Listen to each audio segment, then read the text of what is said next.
The billionaire thought she was just a waitress, a quiet woman carrying plates through a Boston restaurant, invisible to men who believed the world bent for them. But the moment he mocked her and asked for her opinion on a $40 billion deal, she said 5 words that froze the entire room. 5 words that would expose a silent conspiracy, unravel a corrupt empire, and force her face to face with the man who destroyed her life. She had spent 3 years hiding in the shadows. Tonight the shadows stepped aside, and the real Tessa Monroe finally returned. On cold Boston nights, the Sutton room glowed like a cathedral of money. Amber lights polished mahogany crystal glasses that cost more than most people's rent.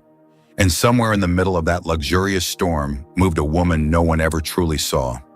Tessa Monroe, 30 years old, white, quiet, and invisible by design. She balanced 4 heavy plates on her left arm with the ease of someone who had learned to make her body disappear. In this place, wealthy men didn't look at waitresses, they looked through them. That suited her until the night a $40 billion deal, a drunken nephew, and one name from her past ripped the mask off the life she'd spent 3 years building. At table 12 sat Graham Caldwell, the billionaire, whose decisions could move global markets before breakfast. Tonight he was celebrating a massive acquisition with his nephew Evan Caldwell and 2 executives who laughed too loudly at every joke. The dining room shimmered around them like a stage. They played the roles of powerful men, and they believed the world belonged to them. Tessa approached with the plates, her steps silent, her head slightly lowered. She kept her breathing steady. Don't be noticed, don't be remembered. Evan, already drunk and bored, looked up with a mocking grin. "Hey, Uncle Graham," he said too loudly. "You always talk about getting opinions from regular people. Why don't you ask her?" He pointed at Tessa like she was part of the decor. The table laughed. Graham leaned back, amused, predatory, like a man who enjoyed hunting, even when he didn't need the meat. "What's your name?" he asked, eyes flicking to her name tag. "Tessa. You bring coffee, clean tables. What's your opinion on a $40 billion deal?" She felt the weight of the plates digging into her arm. Her heart thudded painfully. This was supposed to be another night of keeping her head down, another night of survival. She opened her mouth to give the safe answer. "I'm sorry, sir. I don't know anything about that." But then one of the executives said a name she hadn't heard out loud in 3 years. Nathan Kincaid. The room shrank. The temperature dropped. Her vision tunneled. Nathan Kincaid, the man who had once been her mentor, the man who had stolen her creation, a revolutionary financial algorithm, and used it to commit fraud on a scale few could comprehend.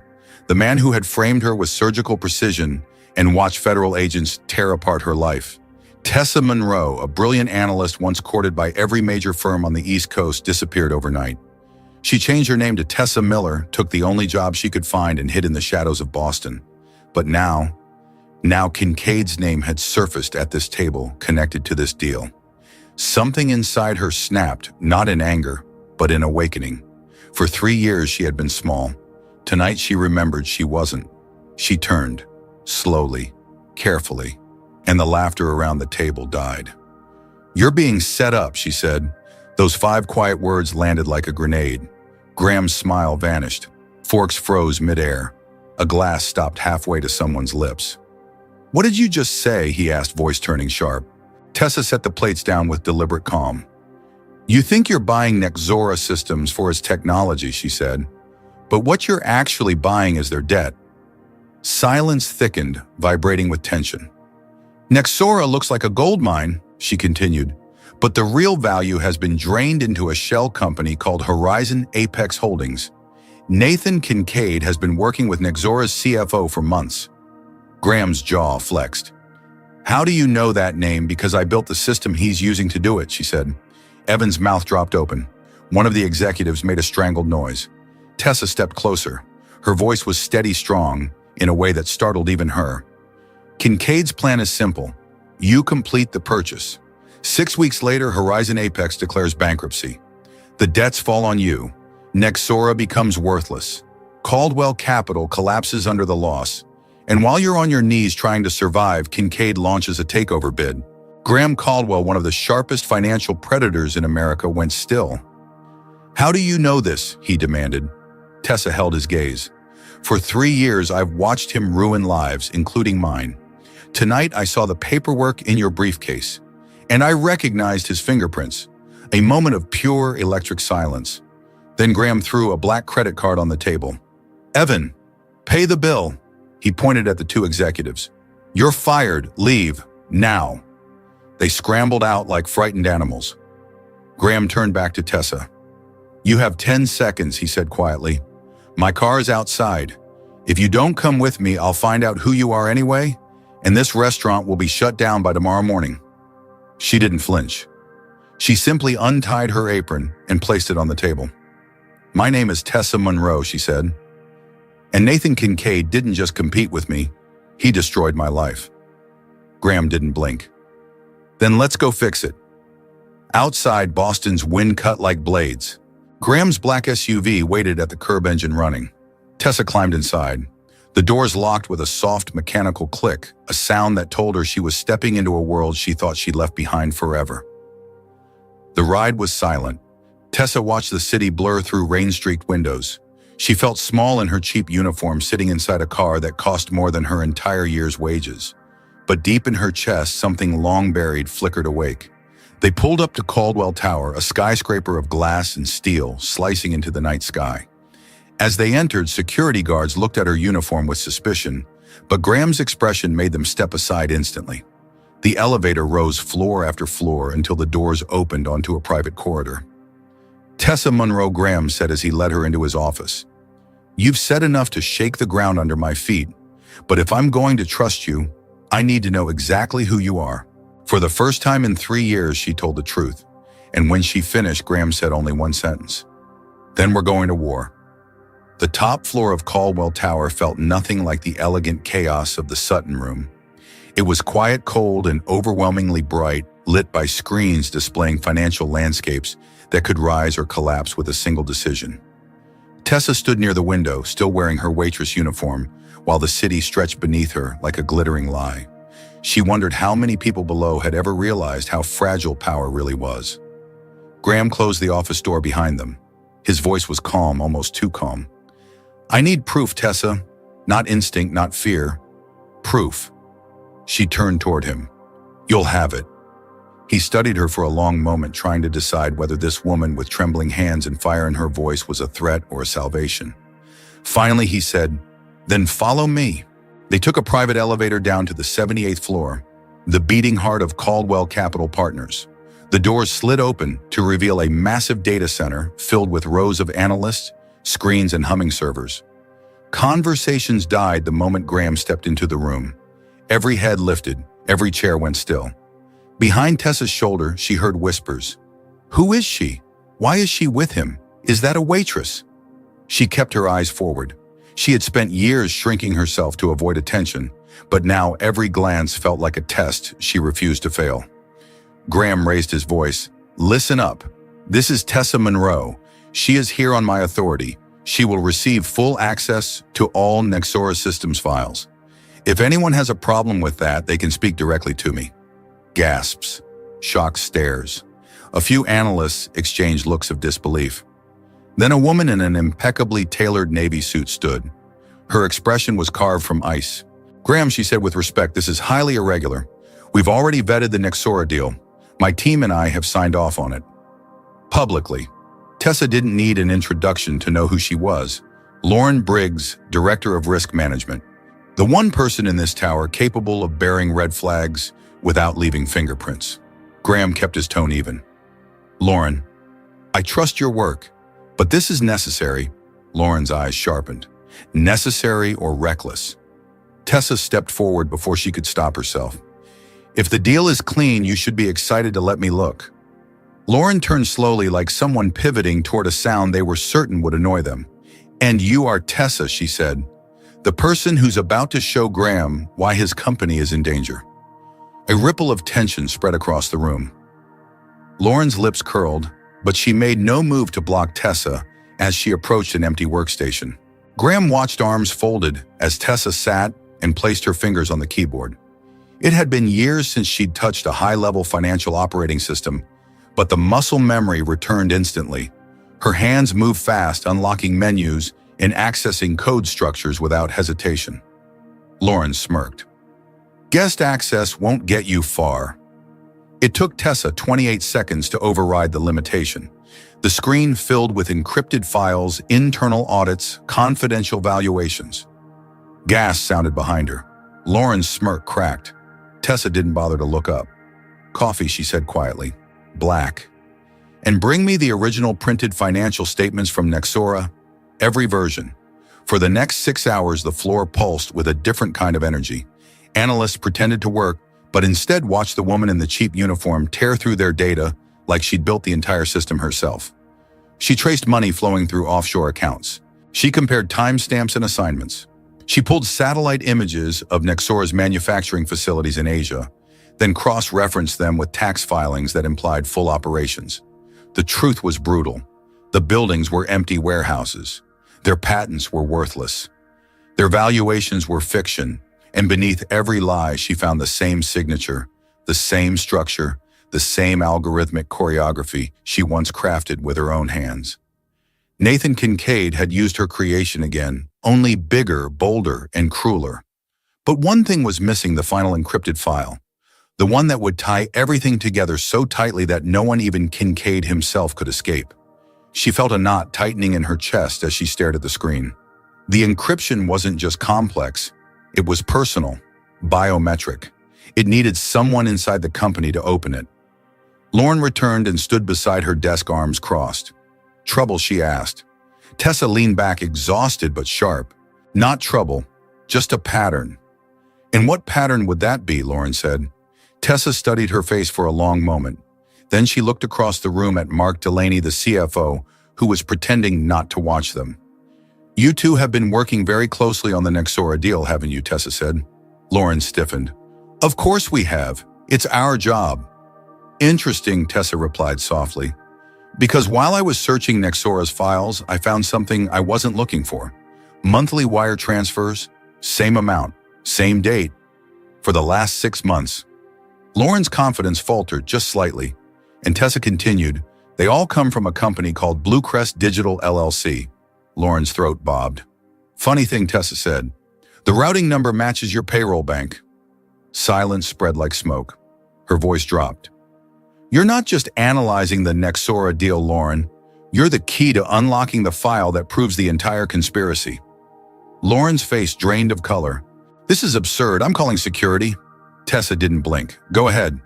But I already moved every cent from Bluecrest into an SEC-controlled escrow account. If you run, you lose everything. If you stay, you unlock the file. Your choice. Every analyst stared. Mark looked sick. Graham watched like someone witnessing a building catch fire. Lauren's jaw trembled. She walked to her station, pressed her thumb to the biometric scanner, typed a long string of characters. A new folder popped up on Tessa's screen. Project Trojan. She opened it. Her breath caught. It was worse than anything she imagined. False patents, fabricated R&D reports, hidden debt webs, international fraud on a level that could topple markets. It wasn't simply a trap for Graham Caldwell. It was an economic weapon, designed by Nathan Kincaid. Tessa was scrolling through the files when the elevator chimed. The doors slid open. Every drop of warmth drained from her body. Nathan Kincaid stepped out wearing a $1,000 suit and a smile sharp enough to cut glass. Well, he said softly, if it isn't my prodigy. Her stomach twisted. 3 years of nightmares, 3 years of regret, 3 years of silence.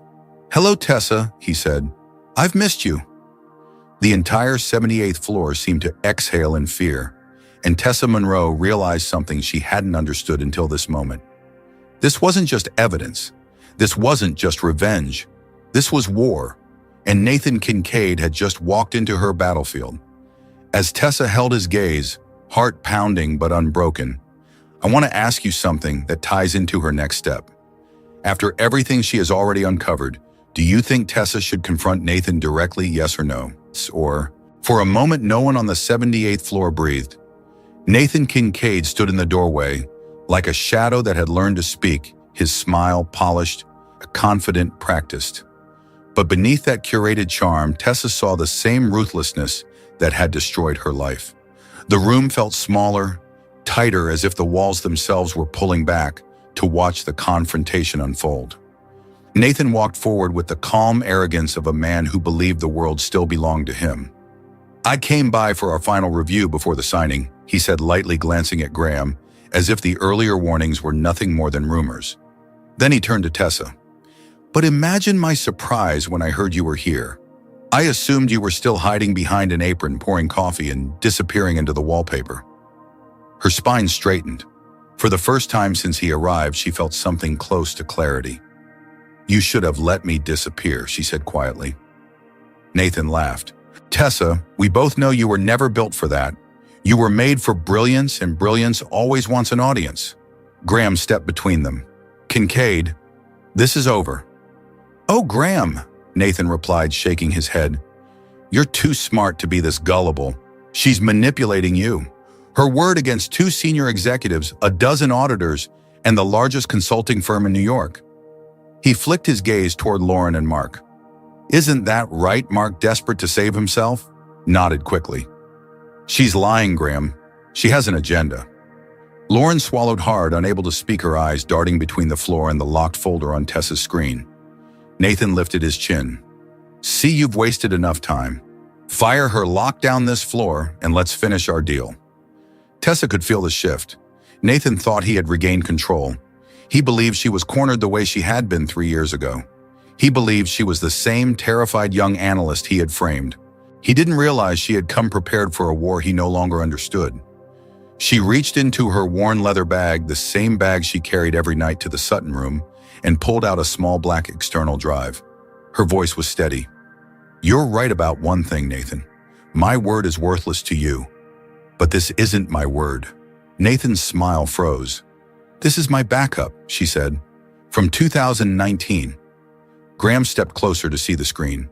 Nathan remained still, but a ripple of panic trembled through his expression. Tessa plugged in the drive and split her monitor.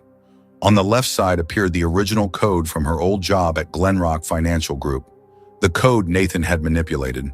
The code he used to steal millions, then frame her. The code he insisted had never existed at all. On the right, the files Lauren had just unlocked.